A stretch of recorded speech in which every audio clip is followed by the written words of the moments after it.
स्वातंत्र्याच्या अलीकडे ते पहिले मुख्यमंत्री होते मुंबई राज्याचे.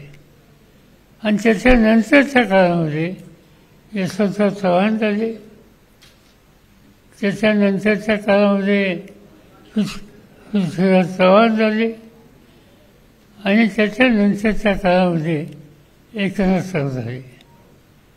मला एकच त्यांना आठवण करून द्यायची, तुमची यादी बरोबर आहे पण एक नाव राहिलं आणि ते गावाचं नाव नांदवळ. आणि त्या नांदवळचा मुख्यमंत्री त्याचं नाव शरद पवार. त्यामुळे मी त्या जिल्ह्यात होतो.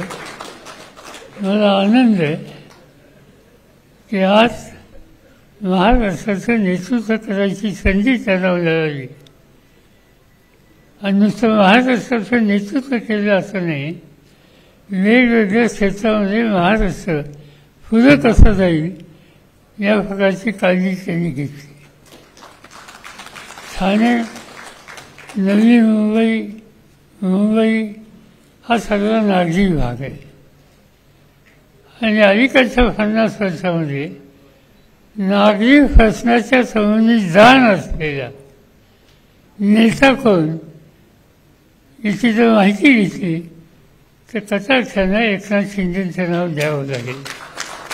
मग ते ठाणे असेल, ठाणे नगरपालिका असेल, नवी मुंबई असेल किंवा राज्याचे मुख्यमंत्री असतील.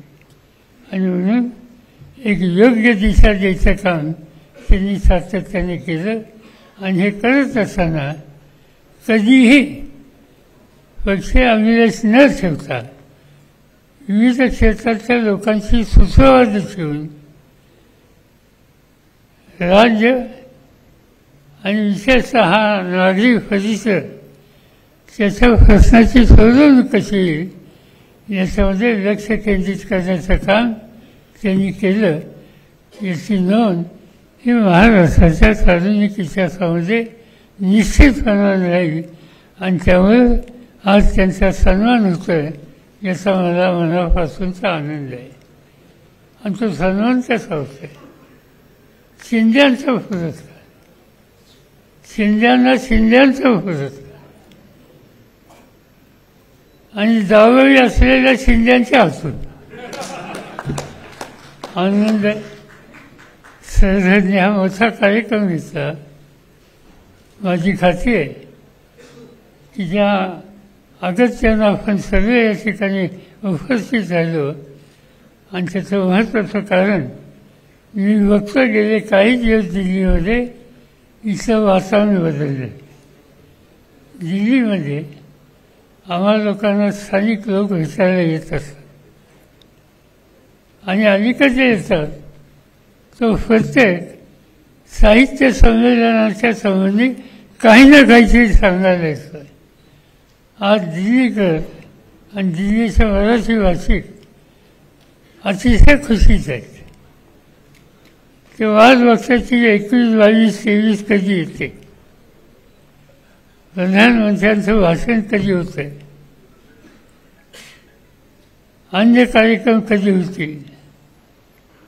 आणि गेले काही दिवस बघतोय दिल्लीची रोजची संध्याकाळ सरहद असो, साहित्य परिषद असो, अन्य संस्था असो, त्या सगळ्यांनी विविध प्रकारचे उपक्रम या ठिकाणी आयोजित करून दिल्लीकरांना एक प्रकारचं मानसिक समाधान देण्याचं काम सुरू केलेलं आहे.